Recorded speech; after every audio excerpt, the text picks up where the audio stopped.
नमस्कार, सीएनबीसी आवाज के बिग स्काई स्टूडियोज में आपका स्वागत है। मैं हूं दीपाली राणा। आप देख रहे हैं कल का बाजार। आपके तमाम क्वेश्चंस हम करेंगे शामिल, लेकिन सबसे पहले बाजार का आज का जो हाल रहा है, ओवरऑल कारोबार कैसा, वो आपके सामने लेकर आते हैं।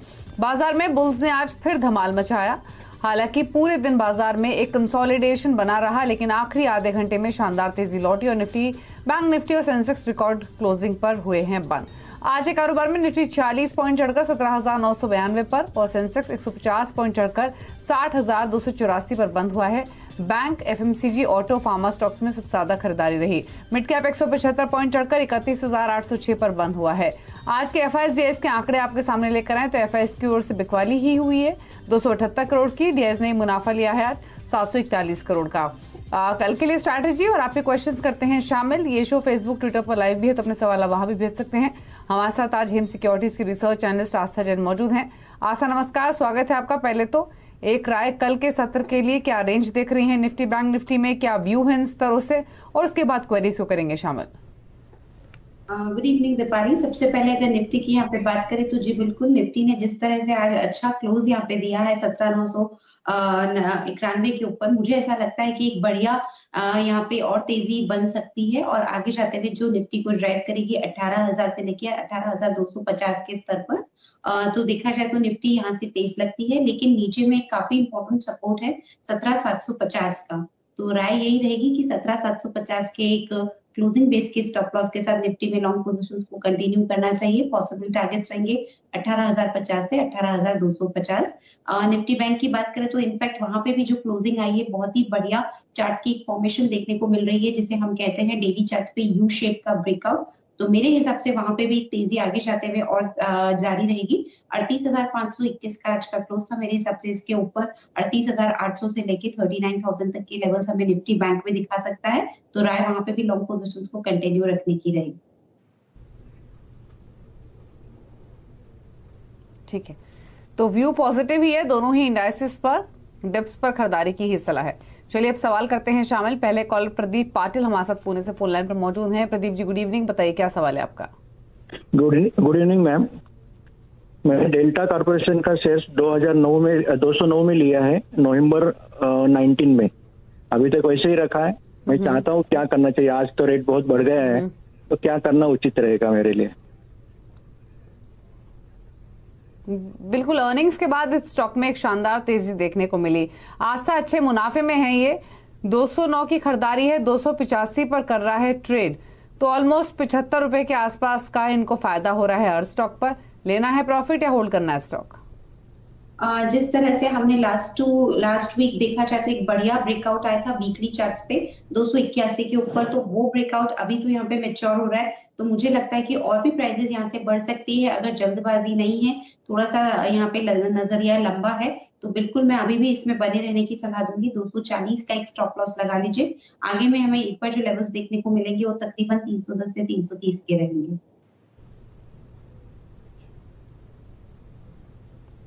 ठीक है, तो होल्ड कीजिए। 300 प्लस के टारगेट्स आप एक्सपेक्ट कर सकते हैं इस स्टॉक में। अगले कॉलर से बातचीत करेंगे और हमारे साथ मित शाह हैं मुंबई से। शाह साहब नमस्कार, बताइए अपना सवाल। नमस्कार मैडम, मैं सीएनबीसी आवाज का बहुत बड़ा फैन हूँ, आस्था मैडम का भी। आईपीओ पे काफी अच्छा राय देते हो। फिलहाल मेरा क्वेश्चन है कि मेरे पास बीएफ यूटिलिटी है, 50 शेयर्स आई होल्ड और 515 की खरीद है। सो एनर्जी सेक्टर अभी फिलहाल बहुत अच्छा चल रहा है, तो I just want to know कि क्या फ्यूचर है इसका।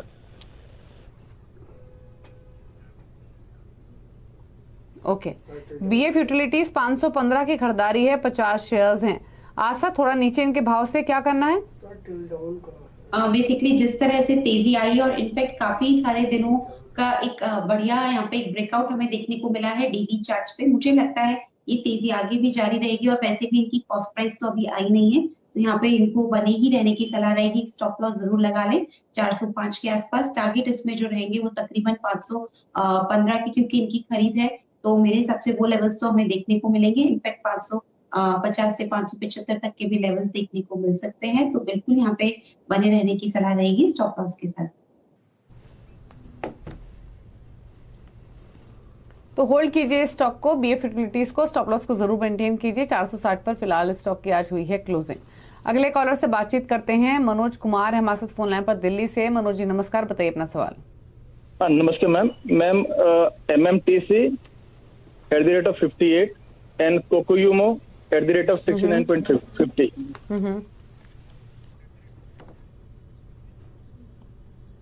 कोकोयू कैमरन के अलावा एमएमटीसी आपने बताया 45 की बाइंग है।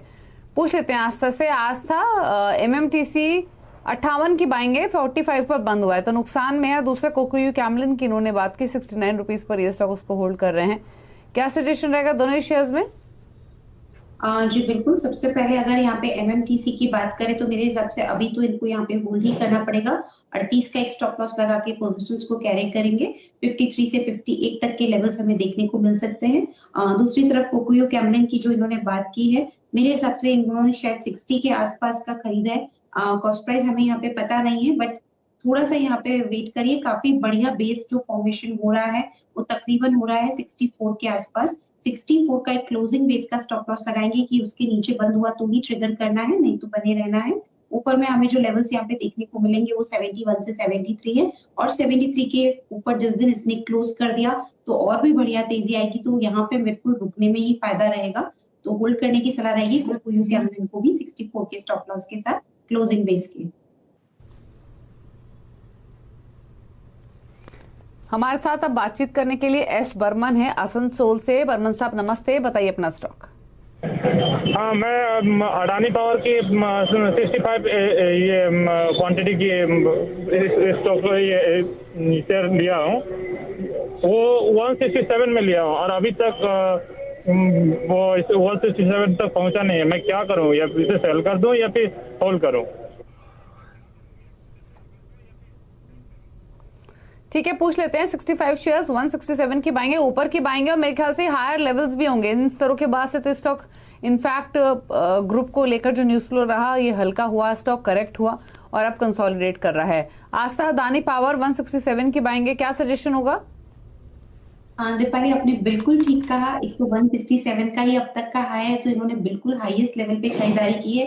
दूसरी बात आपने ये भी बिल्कुल ठीक की कि ये कंसोलिडेट हो रहा है, और जो कंसोलिडेशन की रेंज है वो तकरीबन 89 या फिर मान के चलिए 90 से लेके 115 है। तो काफी समय से इसी रेंज में ये ट्रेवल कर रहा है। मेरे हिसाब से जिस दिन इसने 115 के ऊपर क्लोज दिया तो बिल्कुल यहाँ पे हमें तेजी और भी ज्यादा स्टॉक में देखने को मिलेगी, जो स्टॉक को ड्राइव करेगी। पहला 130 का लेवल और दूसरा इनकी खरीद का लेवल 165-67। तो अभी मैं इनको बिल्कुल यहाँ पे होल्ड करने की ही सलाह दूंगी। अडानी पावर में यहाँ पे बने रहिए। एक स्टॉप लॉस जो यहाँ पे रह सकता है वो 88 का रह सकता है।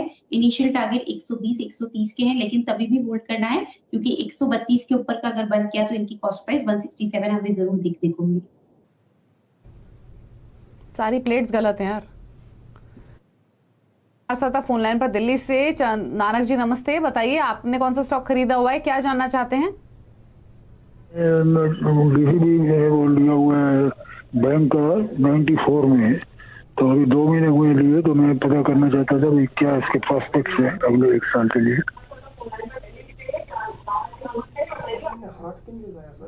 ओके, पूछ लेते हैं। 94 की आपकी बाइंग है, 92 पर ये स्टॉक हुआ है क्लोज। आस्था इनके भाव के आसपास ही कर रहा है फिलहाल, तो ये कारोबार रख लें इसको या कोई और सजेशन है?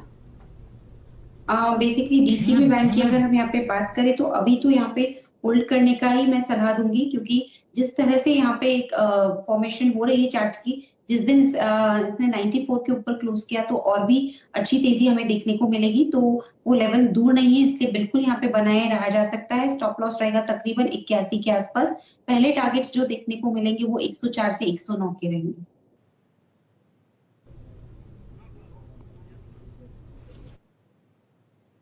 से बातचीत करते हैं। अशोक कुमार है हमारे साथ फोन लाइन पर दिल्ली से। अशोक जी गुड इवनिंग, बताइए अपना सवाल। हेलो मैडम, नमस्कार।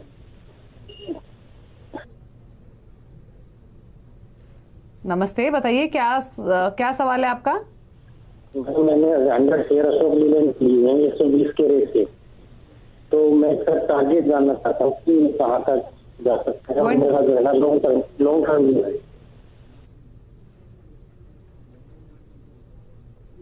120 की आपकी बाइंग है और 100 स्टॉक्स हैं, व्यू है आपका लॉन्ग टर्म का। आज तक क्या करना है? फिलहाल तो फायदे में है ये, 19 रुपए के आसपास का मुनाफा इनको हो रहा है। क्या सजेशन होगा? बेसिकली अशोक लेलैंड की बात करें तो सबसे पहले ऑटो इंडाइसेस ही यहाँ पे तेजी में आया है। लास्ट वीक ही ब्रेकआउट आया है और जब वीकली चार्ट्स पे ब्रेकआउट आता है तो वो संकेत करता है कि आने वाले कुछ हफ्तों तक ऑटो स्टॉक्स में तेजी रहेगी। दूसरी तरफ ऑटो स्टॉक्स में अशोक लेलैंड मुझे काफी ज्यादा पसंद आता है। मेरे हिसाब से बिल्कुल यहाँ पे भी जो चार्ट की फॉर्मेशन हो रही है वो दर्शा रही है कि अगर 137-38 के ऊपर का क्लोज आया, क्योंकि आज भी वहीं के ऊपर का क्लोज है और ये मेंटेन कर गया, तो मेरे हिसाब से और भी बढ़िया तेजी इस काउंटर में आएगी। तो बिल्कुल अशोक लेलैंड को इनको यहाँ पे होल्ड करना है, स्ट्रिक्टली होल्ड करे, दिक्कत लगती नहीं। 123 का एक स्टॉप लॉस जरूर मेंटेन कर ले। 170 तक के टारगेट्स हमें देखने को मिल सकते हैं आने वाले कुछ समय में। तो 123 का रखिए स्टॉप लॉस, होल्ड कीजिए फिलहाल इस स्टॉक को।